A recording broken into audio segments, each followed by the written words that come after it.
بالله من الشيطان الرجيم. بسم الله الرحمن الرحيم.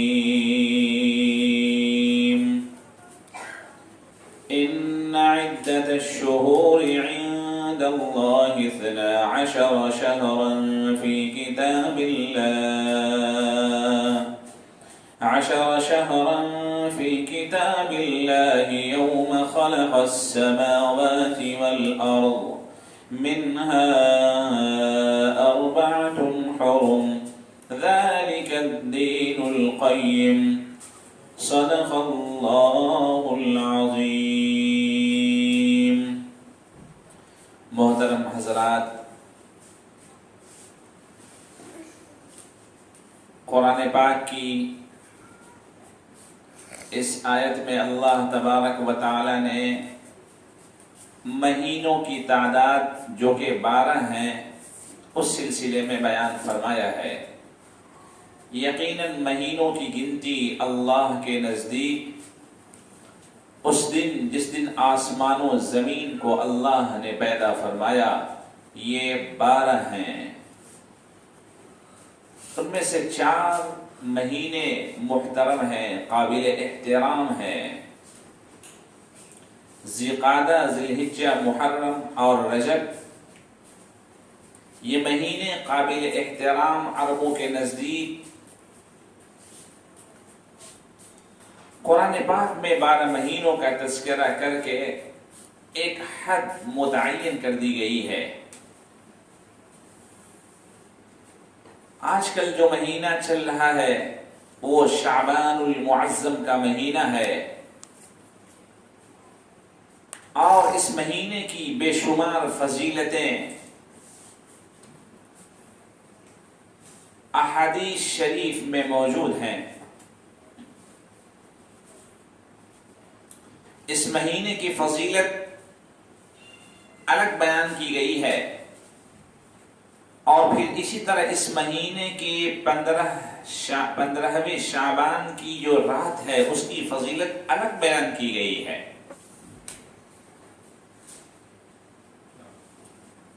مختلف روایات سے اس رات کی، یعنی جس کو ہم اور آپ شب برات کے نام سے یاد کرتے ہیں، جس کو لیلۃ النصف من شعبان بھی عربی زبان میں کہا جاتا ہے، اس کی فضیلتیں وارد ہوئی ہیں. اور ابن ماجہ، ترمذی شریف میں، ابن ماجہ میں، نسائی میں اور دوسری احادیث کی کتابوں میں بھی اس کی فضیلتیں موجود ہیں. حضور پاک صلی اللہ علیہ وآلہ وسلم کا یہ معمول بیان کیا گیا ہے. کنز العمال کی حدیث ہے، كان احب الشهور الى رسول الله صلی اللہ علیہ وسلم ان يصومه شعبان ثم يصله برمضان. رسول اللہ صلی اللہ علیہ وآلہ وسلم کے نزدیک شعبان کے مہینے میں روزہ رکھنا یہ بہت ہی پسندیدہ تھا. پھر رمضان کے روزے سے شعبان کے روزے کو ملا دیتے تھے.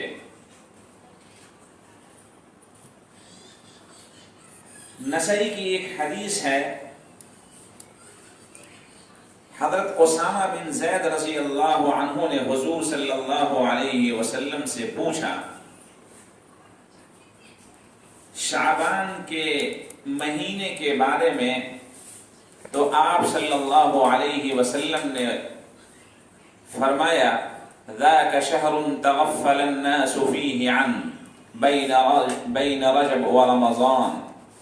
یہ وہ مہینہ ہے کہ لوگ اکثر اس مہینے سے غفلت برتتے ہیں، غافل ہو جاتے ہیں، اور یہ رجب رمضان کے بیچ کا مہینہ ہے. وَهُوَ شَهْرٌ تُرْفَعُ فِيهِ الْأَعْمَالُ إِلَى رَبِّ الْعَالَمِينَ.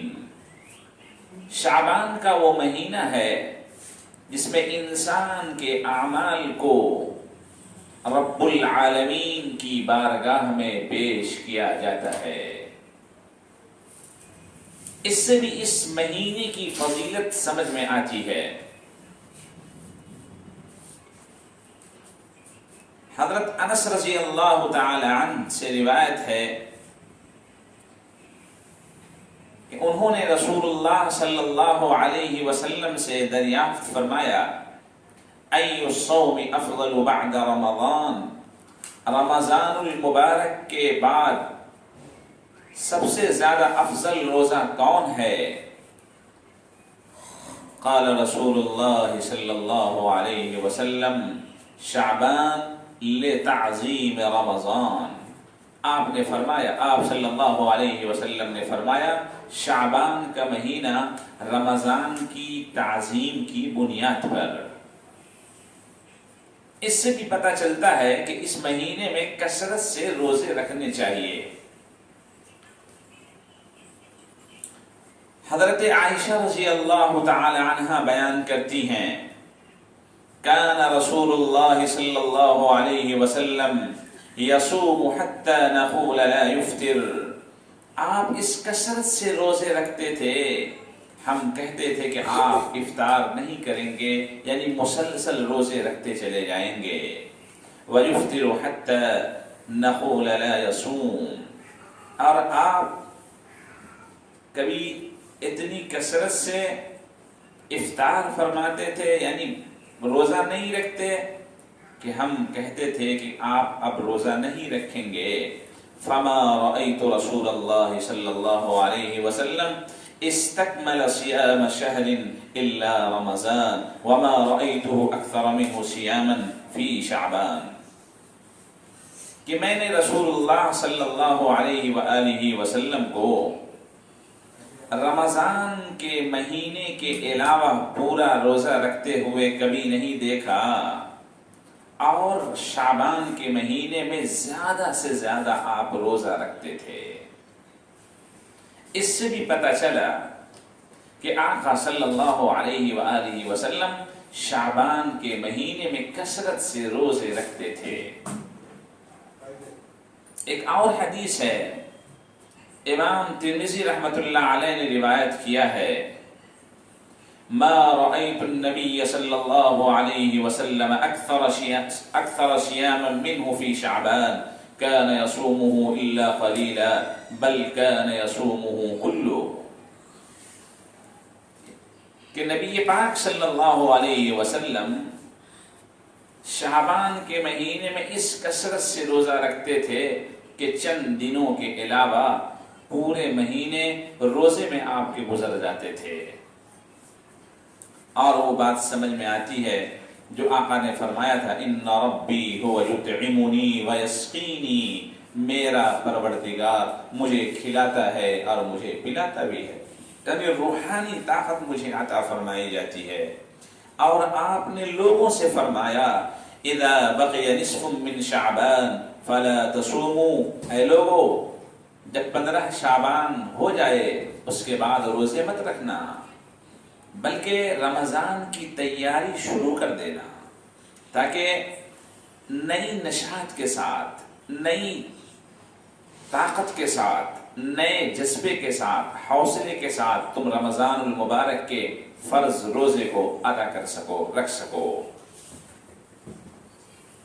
حضور پاک صلی اللہ علیہ وسلم کثرت سے روزہ کیوں رکھتے تھے؟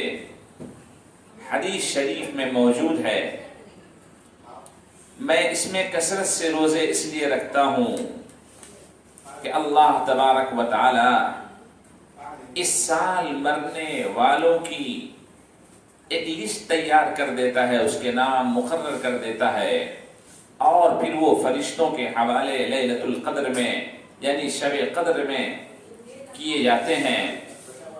میں پسند کرتا ہوں کہ میری اجل آئے اور میں روزے سے ہوں، یعنی اس حال میں آئے میری اجل کہ میں روزے دار ہوں۔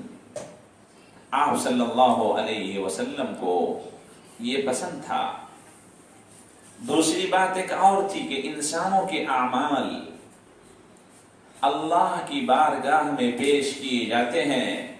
میں یہ پسند کرتا ہوں کہ میرا عمل جب اللہ کے دربار میں پیش کیا جائے تو روزے دار میں رہوں۔ اس سے پتہ چلتا ہے کہ رمضان سے پہلے کا یہ مہینہ بہت ہی قابل احترام ہے، بہت ہی عزت و عظمت کے لائق ہے کہ آپ صلی اللہ علیہ وسلم اس مہینے میں بہت زیادہ روزے کا اہتمام فرماتے تھے۔ اب رہی بات شب برات کی یا 15ویں شعبان کی رات کی فضیلت، اس کی اہمیت کی، اس کے تعلق سے چند حدیثیں بعض محدثین نے اپنی کتابوں میں نقل فرمائی ہیں۔ سب سے پہلے امام ترمذی رحمۃ اللہ علیہ نے ایک باب قائم کیا ہے، باب ما جاء فی لیلۃ نصف شعبان، 15ویں شعبان کی رات کی فضیلت کے بیان میں۔ حضرت عروہ رضی اللہ عنہ حضور حضرت عائشہ رضی اللہ عنہا سے روایت کرتے ہیں کہ عائشہ رضی اللہ تعالی عنہا نے کہ ام المؤمنین حضرت عائشہ رضی اللہ تعالی عنہا نے فرمایا، فقدت رسول اللہ صلی اللہ علیہ وسلم لیلۃ، میں ایک رات نبی پاک صلی اللہ علیہ وسلم کو اپنے بستر پہ نہیں پایا، فخرجت فاذا هو بالبقیع، میں نکلی حجرہ مبارکہ سے باہر نکل کر آئی تو میں نے دیکھا کہ آقا صلی اللہ علیہ وسلم جنت البقیع میں، بقیع قبرستان میں تشریف فرما ہیں۔ آپ سب کو معلوم ہے کہ جیسے یہ مسجد نبوی ہے، اس کے بغل میں آقا کا یہ روضہ اور بالکل سیدھ اس طرف یعنی بائیں طرف بقیع قبرستان ہے، جس کو جنت البقیع کے نام سے بھی لوگ جانتے ہیں۔ اس کا اصل نام بقیع الغرقد ہے، یہ مدینے والوں کا قبرستان ہے۔ بڑی فضیلت اس قبرستان کی آئی ہے کہ جو اس میں دفنایا جائے گا حضور پاک صلی اللہ علیہ وسلم اس کے لیے سفارش کریں گے۔ آقا نے جب دیکھا تو فرمایا، اکنت تخافین ان یحیف اللہ علیک، عائشہ کیا تمہیں یہ اندیشہ ہے کہ اللہ تمہاری حق تلفی فرمائے گا؟ قلت یا رسول اللہ، حضرت عائشہ رضی اللہ عنہا فرماتی ہیں کہ میں نے کہا، اے اللہ کے رسول صلی اللہ علیہ وسلم، ظننت انک اتیت بعض نسائک، مجھے یہ گمان ہوا کہ آپ شاید بعض دوسری بیویوں کے پاس تشریف لے گئے ہوں گے۔ فقال، آقا صلی اللہ علیہ وسلم نے یہ سن کر فرمایا، ان اللہ تبارک و تعالی ینزل لیلۃ النصف من شعبان الى سماء الدنیا۔ عائشہ، بات یہ ہے کہ اللہ تبارک و تعالی شعبان کی 15ویں رات کو آسمان دنیا پر تشریف لاتا ہے، نزول فرماتا ہے۔ فَيَغْفِرُ لِأَكْثَرَ مِنْ عَدَدِ شَعْرِ غَنَمِ كَلْبٍ، قبیلہ کلب بہت مشہور قبیلہ تھا عرب میں، اور ان کی بکریوں کی تعداد یہ سمجھیے کہ سب سے زیادہ تھی۔ آقا نے فرمایا کہ اللہ تبارک و تعالی نچلے آسمان پہ جلوہ افروز ہوتا ہے، اور پھر بنو کلب کی بکریوں کے بالوں کی طرح لوگوں کے گناہوں کو معاف فرما دیتا ہے، بلکہ اس سے کہیں زیادہ۔ ان اللہ تعالی ینزل لیلۃ النصف من شعبان الى السماء الدنیا فیغفر لأکثر من شعر غنم کلب۔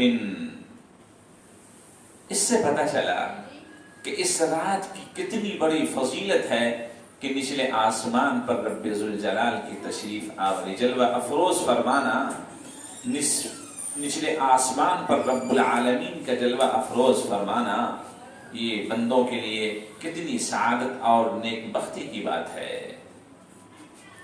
ایک دوسری حدیث میں یہ آیا ہے کہ اللہ تبارک و تعالی 15ویں شعبان کی رات کو نچلے آسمان پر تشریف لاتا ہے اور پھر منادی سے آواز لگواتا ہے، الا من مستغفر لی، ہے کوئی مجھ سے اپنے گناہوں کی معافی چاہنے والا، ہے کوئی مجھ سے اپنے گناہوں کی معافی چاہنے والا، فاغفر لہ، میں اس کے گناہوں کو معاف کر دوں۔ الا من مسترزق، ہے کوئی روزی کا طلبگار، فارزقہ، میں اس کو روزی عطا کروں۔ الا مبتلا فاعافی، ہے کوئی پریشانیوں میں گھرا ہوا، میں اس سے اس کو نجات دے دوں۔ کذا الا کذا، اس طرح باتیں آسمانی دنیا کی طرف سے کہی جاتی ہیں، لگائی جاتی ہیں، حتی یطلع الفجر، طلوع فجر تک یہی آوازیں لگائی جاتی رہتی ہیں۔ حضرت علی رضی اللہ عنہ سے ایک روایت ہے، اذا كانت لیلۃ النصف من شعبان، جب 15ویں شعبان کی رات ہوتی ہے، فقوموا لیلها وصوموا نہارها، تو رات کو قیام اللیل کرو، یعنی رات میں نفلی عبادت کھڑے ہو کر کرو۔ فقوموا لیلها، رات کو مزین کرو، قیام کر کے کھڑے رہو۔ وصوموا نہارها، اور دن میں روزے رکھو۔ فإن الله ينزل فيها لغروب الشمس إلى سماء الدنيا، اللہ تبارک و تعالی اس رات میں سماء دنیا پر نزول فرماتا ہے۔ لغروب الشمس الى سماء الدنیا، غروب آفتاب کے بعد سے ہی یہ سلسلہ شروع ہو جاتا ہے اللہ تبارک و تعالی کا۔ اس سے پتہ چلا کہ 15ویں شعبان کی رات کی مختلف احادیث میں فضیلت بیان کی گئی ہے، اور آقا صلی اللہ علیہ وسلم کا اہتمام بھی پورے شعبان کے مہینے میں روزہ کثرت سے رکھنے کا تھا، اور اس کی طرف اشارہ بھی فرمایا گیا ہے۔ بلکہ امام ترمذی رحمۃ اللہ علیہ نے خاص طور پر، اور امام حضرت علی رضی اللہ عنہ نے جو روایت نقل کی ہے، اس سے صاف پتہ چلتا ہے کہ اللہ تبارک و تعالی اس رات کی بڑی اہمیت بنائی ہے، اہمیت رکھی ہے۔ اس لیے آقا صلی اللہ علیہ وسلم نے اتنا اہتمام فرمایا۔ خاص طور پر وہ واقعہ جس میں حضرت عائشہ رضی اللہ عنہا نے آقا صلی اللہ علیہ وسلم کو بستر پہ نہیں پایا، باہر جب نکلتی ہیں فَإِذَا هُوَ بِالْبَقِيعِ، آپ بقیع قبرستان میں تشریف فرما تھے۔ وہاں جب تشریف لے گئیں اور دونوں کے درمیان گفتگو ہوئی تو آقا صلی اللہ علیہ وسلم نے یہ فرمایا تھا کہ کیا تمہارا یہ خیال ہے، کیا تمہیں یہ ڈر ہے کہ اللہ اس کا رسول حق تلفی کرے گا تیرے حق کی؟ ایسا نہیں ہے، بلکہ بات یہ ہے کہ اللہ تبارک و تعالی اس شعبان کی رات میں آسمان دنیا پر نزول فرماتا ہے، اور بے شمار لا تعداد انسانوں کے گناہوں کی بخشش فرماتا ہے۔ احادیث کے ذخیرے سے یہ پتہ چلتا ہے کہ 5 ایسے لوگ ہیں اس رات ان کی مغفرت نہیں ہوتی ہے۔ سب سے پہلا مشرک، اللہ کے ساتھ شریک ٹھہرانے والا۔ دوسرا جو غیبت، چغل خوری اور کینہ بغض رکھنے والا انسان ہو، اللہ ان کے گناہوں کو معاف نہیں کرتا۔ تیسرا وہ شخص جو اپنے کپڑے کو، پاجامہ ہو، لنگی ہو یا اور کوئی چیز ہو، ٹخنے سے نیچے لٹکائے اور تکبرانہ انداز اختیار کر کے چلے، اللہ ان کی بخشش نہیں فرماتا، ان کی مغفرت نہیں فرماتا۔ اسی طرح چوتھا وہ شخص جو شراب کا رسیہ ہو، شراب کا عادی ہو، اس کی بخشش نہیں ہوتی۔ پانچواں وہ شخص جو اپنے ماں باپ کا نافرمان ہو، عقوق الوالدین، ماں نے پیٹ میں رکھا، پالا پوسا، مہینوں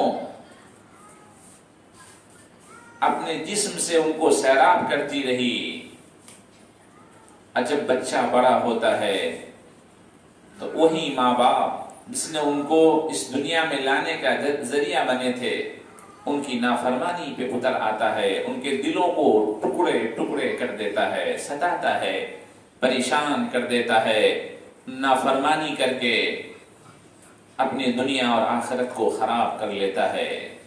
یہ 5 ایسے لوگ ہیں، احادیث کے ذخیرے سے معلوم ہوتا ہے کہ اللہ ایسے 5 لوگوں کی مغفرت آج کی رات بھی نہیں فرماتے۔ اس سے بات بالکل صاف ہو گئی کہ شب برات میں جو لوگ اہتمام کرتے ہیں عبادات کے سلسلے میں، خاص عبادات، اس کی اصل تو نہیں ہے کہ اتنی نمازیں پڑھو، یہ کرو وہ کرو۔ نفلی عبادت کرنے کا حکم ہے جس کو جو میسر ہو۔ دوسری چیز یہ ثابت ہو گئی کہ آقا صلی اللہ علیہ وسلم قبرستان میں تشریف لے گئے، یہ آقا کی سنت ہے، لہذا آسانی کے ساتھ، سہولت کے ساتھ اگر ممکن ہو تو اس سنت کو زندہ کرنا چاہیے، برقرار رکھنا چاہیے، مردوں کے لیے ایصال ثواب کرنا چاہیے۔ ہمارے معاشرے میں ایک برائی پھیلی ہوئی ہے جس سے ہم سب کو باز رہنے کی ضرورت ہے، آتش بازی، پٹاخے داغنا، میلے لگانا، اور اپنے وقت کو لہو و لعب میں، جوئے میں، نشے میں برباد کر دینا، ایران قرآن کی گفتگو میں اپنا وقت ضائع کر دینا، ایسا نہیں ہونا چاہیے، بلکہ ہر انسان کو آج کی رات نفلی عبادت میں مشغول ہونا چاہیے، نماز بھی ہو، تسبیحات بھی ہو، قرآن پاک کی تلاوت بھی ہو، حسب استطاعت صدقات بھی ہو، لیکن خرافات سے اس رات میں بچنے کی شدید ضرورت ہے۔ بہت سارے لوگ اس رات کی فضیلت کا انکار کرتے ہیں جو سراسر غلط ہے۔ ایسا نہیں کرنا چاہیے۔ محدثین نے جو احادیث کو نقل کیا ہے، کوئی حدیث ام المؤمنین عائشہ رضی اللہ عنہ سے ہے، کوئی حضرت علی مرتضی مولا علی رضی اللہ عنہ سے ہے، کوئی حضرت ام سلمہ رضی اللہ عنہ سے ہے، حضرت انس رضی اللہ عنہ سے، اس طرح ثابت ہیں۔ ہمیں اس حدیثوں پہ غور کرنے کی ضرورت ہے۔ سرے سے انکار کر دینا یہ کوئی کمال کی بات نہیں، کم علمی اور جہالت کی بات ہے۔ ایک بات کی طرف توجہ کی ضرورت ہے، کھانے کا اتنا اہتمام کرنا کہ ہر آدمی ایک ہی 2 غریب کو 10 غریب کو کھانا دیتے رہیں، صبح میں وہ کھانا پورے خانے میں ہمیں اور آپ کو نظر آتا ہے، ایسا نہیں کرنا چاہیے۔ کھانے کی جگہ اگر آپ کو کچھ کھلانا پلانا ہے غریبوں کو تو آپ کھانے کے بجائے کوئی اور دوسری چیز اس کے عوض میں دے سکتے ہیں، ثواب اللہ ضرور عطا فرمائے گا۔ اللہ تبارک و تعالی ہم سب کو شعبان کی فضیلت، پھر شعبان میں روزہ رکھنے کی فضیلت، جو اس مہینے میں اللہ بخشش فرماتا ہے، اور اس مہینے کے 15ویں شب جس کو شب برات کہتے ہیں، برات کے معنی چھٹکارے نجات کے ہیں، شب کے معنی رات کے ہیں، شب برات چونکہ اس رات اللہ بہت سارے انسانوں کے گناہوں کو معاف فرماتا ہے، اسی لیے شب برات اس کو کہا جاتا ہے۔ ایک چیز اور بھی ہے اور بہت ضروری ہے روزے کے تعلق سے، روزہ جتنا میسر ہو انسانوں کو رکھنا چاہیے۔ حضور پاک صلی اللہ علیہ وسلم اکثر روزہ رکھتے تھے، 13، 14، 15 یہ بھی روزہ رکھنے کا اگر کوئی اہتمام کرے تو بہت اچھی بات ہے، مستحب ہے۔ ورنہ خاص طور پر روزہ رکھنے کی جو فضیلت ہے وہ 15ویں شعبان کو ہے، اس دن روزہ رکھنا چاہیے آدمی کو۔ رات میں قیام یعنی جاگنے کا اہتمام، دن میں سیام یعنی روزہ رکھنے کا اہتمام کرنا چاہیے۔ 1 روزہ، 2 روزے، 3 روزے، جتنا اللہ توفیق دے شعبان کے مہینے میں روزہ رکھے کہ اللہ رمضان کے مبارک فرض روزے رکھنے کی ہمیں توفیق عطا فرمائے۔ وآخر دعوانا ان الحمد للہ رب العالمین۔ السلام علیکم۔